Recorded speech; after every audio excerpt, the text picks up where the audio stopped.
Hi everybody, Mike here with you guys once again, and I recently did a retrospect on Xbox One. At the time of filming, it is the eve of the PlayStation 5, so it is time for a PlayStation 4 retrospect. Now, got both consoles around the same time, and it was around launch time, and I mentioned this in the previous video, that this is the first generation I got to experience basically from beginning to end, and my plan is to do that again with this generation, depending on what happens in terms of availability of the consoles. I want to talk about, I didn't really have a lot of co-op experiences with the system because my friend's an Xboxer, so I had more of that with Xbox. So PlayStation is more and more of a single-player experience for me. And they're honestly the best at single-player games. Let's see. Well, there's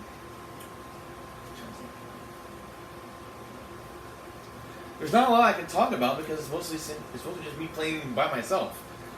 And I don't want to jump ahead too far yet because, it was like a few years before, VR was introduced.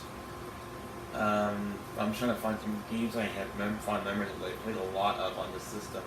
I don't think I have that here. I definitely played through games. I played through several of them, but there's nothing that I played over and over and over.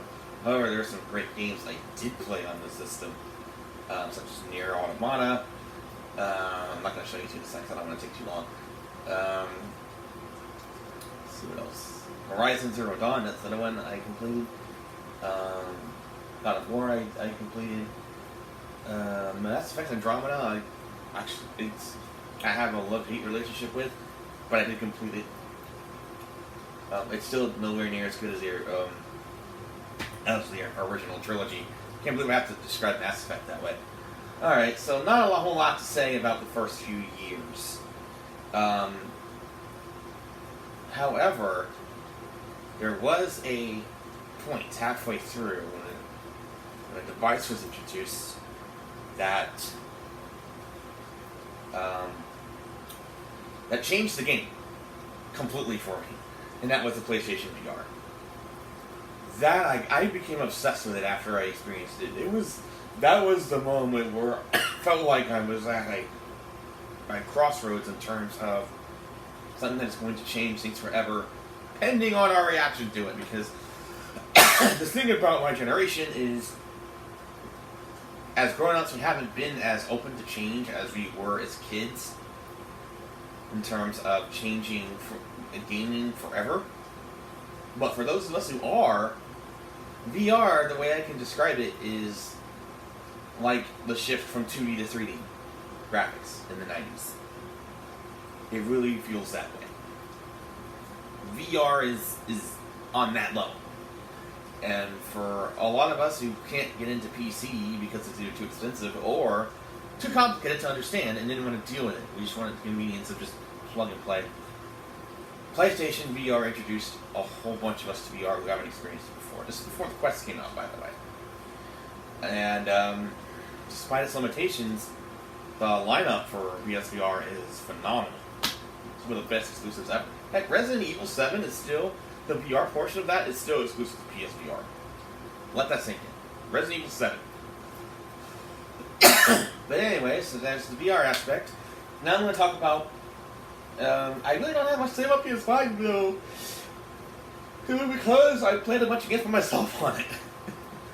But what I will say is, I think VR, for me, is the biggest thing about it. The game changer. The reason I would choose it over the competition, simply because VR was that impressive to me. Let's see. But now I'm going to get into some comparisons here, since there are some things I wanted to say that I forgot to say in my Xbox video that I could say here. For example, the VR is obviously a major selling point for PlayStation 4. But also, its single-player lineup. It's exclusive lineup. It has... The reason I got into gaming was because because games are starting to be like interactive movies. That unfortunately went away this generation, especially with third-party titles. They shifted away from that towards monetization and multiplayer streaming type games. However, PlayStation stuck the course and stuck with the format that I got into gaming for in the first place. Or back into gaming in the first place. And that is interactive movies. Interactive storytelling. PlayStation continued this generation to be that. Where other games and companies moved away from that, Sony stuck with it. And as a result, the PlayStation remains the console for fans of interactive storytelling or interactive film. Games like The Last of Us, games like Ghost of Tsushima, games like God of War, Horizon. All of these games are like interactive movies. Uncharted 4. That legacy continued with the PS5, and because of that, I kept gaming. Even though, honestly, if it wasn't for PlayStation, I may have considered leaving gaming again, simply because I don't care about gaming as a sport. I don't care about gaming as a monetization scheme. I got back into it for interactive storytelling and for interactive movies. It came back in my life at a time when I was watching anime and staying home from going out so I could binge watch movies and stuff. And I'd project myself onto those adventures while continuing to relax. So Sony not only kept that going, they brought VR into it at a time when theme parks came back into my life. So now it's like having my own theme park. Heck, Rush of Blood is your own haunted house roller coaster shooting gallery. And that's a PlayStation exclusive. So PlayStation nailed it on two fronts in that aspect. Where they failed, I'm afraid, for me, is the aspect when it comes to gaming preservation. Microsoft is killing Sony with this. In fact, Microsoft, I think, is the best when it comes to game preservation. And game preservation is so important. We are in danger right now of losing Silent Hill 2 in the future. Because Konami screwed up the remaster, and there's been no way to correct this since. And after playing through Silent Hill 2, it needs to be preserved. So Microsoft is better than Sony when it comes to game preservation. Because not only is 360 compatible, but so are some key original Xbox titles. There's no backwards compatibility on the PlayStation 4. And the only backwards compatibility we're getting on the PlayStation 5 is with PlayStation 4 games. Right now, I could, if I had both next-gen consoles in my room, there would be no need for me to hold on to any of my previous Xbox consoles other than putting them away for storage in case. But I could clear up so much clutter. But I would still need my PlayStation 3 and my PlayStation 2. And I don't have a PlayStation 1, but my PlayStation 2 plays PlayStation 1 games. So it would save up so much room. And game preservation matters. Especially, heck, there's been no re-release of the Resistance trilogy. There's been no re-release of the Killzone trilogy on this gen. Now that it was re-released on PS3, PS3 is going to be 2 generations behind. These consoles are going to die out. We need to preserve these games. And until streaming games becomes the norm, we need these games to be re-released. So Sony, get with it. Microsoft is nailing it, and you're not, and you need to be. Because your exclusives are some of the best in the industry, and we cannot afford to lose them. Thankfully, most of PlayStation 3 type exclusives were re-released on PS4, and those are going to be backwards compatible with PlayStation 5. Let's see, what else do I have to say about this? People said that there's a difference between download speeds. I haven't really seen them. There was a brief point where I noticed that, but that seems to have gone away. This is a gripe that no one talks about. But when power surges happen, and and you can protect as much as you want, but power surges happen. They're not a problem on the Xbox. I can turn it off. I can just touch the Xbox, and it'll still restart normally. No damage that I'm aware of. But on PlayStation, if you get a power surge, guess what? It damages your hard drive. And guess what happens then? Exactly. You have to re-download the games. If your internet's not fast enough, you can be downloading them for months. Re-downloading them for months. So, PlayStation needs to be better at build when it comes to power surge protection. Microsoft is so much better at that than Sony. So this makes PlayStation much more vulnerable. PlayStation consoles, unfortunately. So that is something that no one talks about, but it's something that needs to be mentioned. I doubt they're going to fix it with PlayStation 5. But who knows? Maybe they'll prove me wrong. I don't know. The battery life in the controller, abysmal. But I don't mind plugging it in. I really don't. It doesn't bother me that much. But that's all I got to say.